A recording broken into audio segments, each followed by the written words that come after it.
अटल बिहारी वाजपेयी जब प्रधानमंत्री थे तब उन्होंने दे दिया था। इस कांग्रेस की सरकार ने इसको रोके रखा और अब जाके जैसे चुनाव नज़दीक आए तो उन्होंने इसको लागू किया है, परंतु इसका पूरा लागू करने का श्रेय भारतीय जनता पार्टी को है, अटल बिहारी वाजपेयी जी को है। देखिए, कांग्रेस के प्रयास तो क्या रंग लाए। कांग्रेस के प्रयास अगर होते तो ये कब का आरक्षण मिल चुका होता। कांग्रेस ने तो ये मरते मरते भागते भागते ये लंगोटी पकड़ने का प्रयास किया है। इसमें निश्चित रूप से हमारे मुख्यमंत्री वसुंधरा जी का बहुत बड़ा योगदान है और उन्होंने केंद्र को पत्र भी लिखा और हम लोगों ने काफ़ी लंबे समय से एजिटेशन भी किया। उसके कारण से इन्होंने दिया है। इसका राजनीतिक फ़ायदा कांग्रेस को होने वाला नहीं, इसका राजनीतिक फ़ायदा निश्चित रूप से बीजेपी को होगा।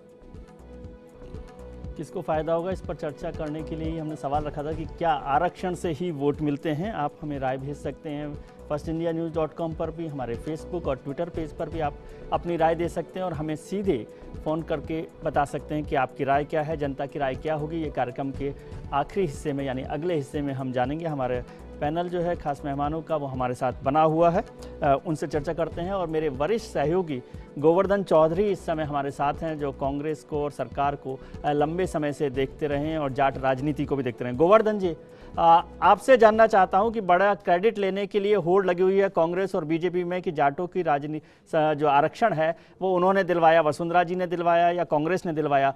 आपको लगता है कि इसका फ़ायदा मिलेगा किसी पार्टी को? स्पष्ट करना चाहूँगा, अभी जिस तरह की राजनीतिक परिस्थितियाँ उनमें ऐसा लगता नहीं है कि कांग्रेस को कोई फायदा मिलता हुआ दिख रहा है, क्योंकि एक तो राजस्थान में केवल भरतपुर और धौलपुर दो ऐसे जिले हैं, तो दो सीटों पे भी धौलपुर में जाटों का जो पॉपुलेशन है वो राजनीतिक तौर से उतना प्रभावशाली नहीं है। बात बचती है भरतपुर की, तो इस भरतपुर की सीट तक हम राजनीतिक तौर से इसको दे सकते हैं कितना फायदा किसको क्या मिलता है। हालांकि ये ऐसा भरतपुर ऐसा संभाग माना जाता है जो बीजेपी का उतना स्ट्रॉन्ग मौजूदा टाइम में नहीं रह पाया। लेकिन जो फायदे और राजनीतिक फायदे और नुकसान की बात है तो कांग्रेस के लिए तो कम से कम फायदे वाली बात फिलहाल नजर नहीं आती। लोकल वहां के जो समीकरण है, गोवर्धन जी, आप राजस्थान के सोशल स्ट्रक्चर को समझते हैं, क्या आपको लगता है कि जाट जो हैं वो सामाजिक, आर्थिक और शैक्षणिक तौर से पिछड़े हुए हैं और उन्हें आरक्षण की ज़रूरत थी, या सुप्रीम कोर्ट जब इस पर विचार करेगा तो उस पर उसे मंजूरी मिल जाएगी?